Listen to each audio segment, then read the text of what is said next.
હાલો, આજે રસ્તામાં જતા જતા દૂધીનું ખેતર દેખાયું. ત્યાં દૂધી કાપતા હતા એટલે અમે ઊભા રહ્યા અને અવિન જોવાની બહુ જ મજા આવી ગઈ. અને એ તો છે ને દૂધી લઈને ચાલતો જ થઈ ગયો. હાલો, જય શ્રી કૃષ્ણ. દૂધી આવી ગઈ છે એટલે હવે એના માટે કંઈક હેલ્ધી રેસીપી તો એમાંથી બનાવવી જ પડશે. એટલે અત્યારે મેં બનાવ્યા છે મકાઈના દૂધીના ઢેબરા. જોઈએ રેસીપી.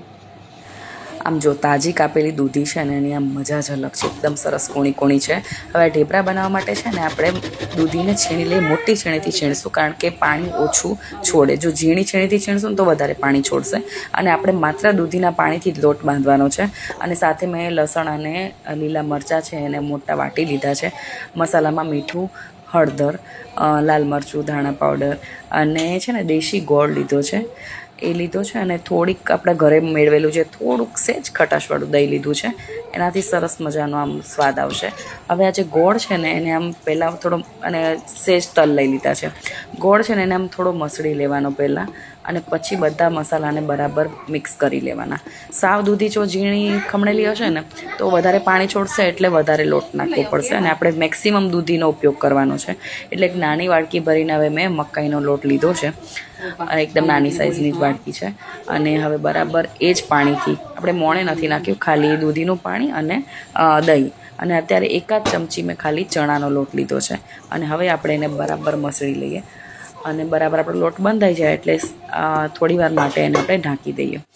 હવે થોડીક વાર થઈ ગઈ છે એટલે હવે સેજ તેલ નાખી અને થોડોક હાથ પર પણ તેલ મસળીને આપણે એના લોટ મસળીને લુવા બનાવી લઈએ. અને વણવા માટે છે ને મેં ડીમાર્ટની પેલી જાડી જે થેલી આવે છે ને એ લીધી છે. તો એ લુવા એના પર મૂકીને એના પર બીજી થેલી કવર કરીને બહુ જ ઇઝીલી વણાય છે. તો આવી રીતે વણી દીધું છે. તમે ગમે એટલા પાતળા બનાવશો એ તૂટશે પણ નહીં અને થેલીમાં ચોંટશે પણ જો ઇઝીલી ખુલી જાય છે. તો આપણા ઢેબરા વણીને રેડી છે. હવે લોઢી મૂકી દીધી છે, એના પર ગરમ થાય એટલે સેજ તેલ મૂકીને આપણે પ્લાસ્ટિકમાંથી જો ઇઝીલી ઉખડી જાય છે. અને ઢેબરું મૂકી દીધું છે. મીડિયમ ફ્લેમ પર જ આપણે એને શેકવાનું છે.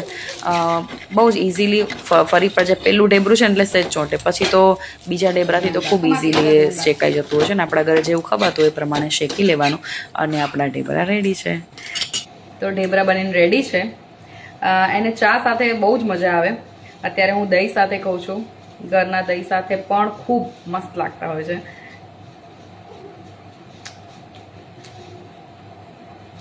ખૂબ સરસ. જે લોકો આમ હેલ્ધી ફૂડ ખાવા માટે આમ શોખીન હોય તો ઘઉં કે બાજરાના બદલે જો મકાઈના લોટમાં આવા ઢેબરા બનાવવામાં આવે તો ખરેખર બહુ જ મજા આવશે ખાવાની. ટ્રાય કરજો. આવજો. મમ્મા દૂધીના થેપલા બને છે. હા, દહીં થેપલા ખાશું ભાઈ. દહીં થેપલા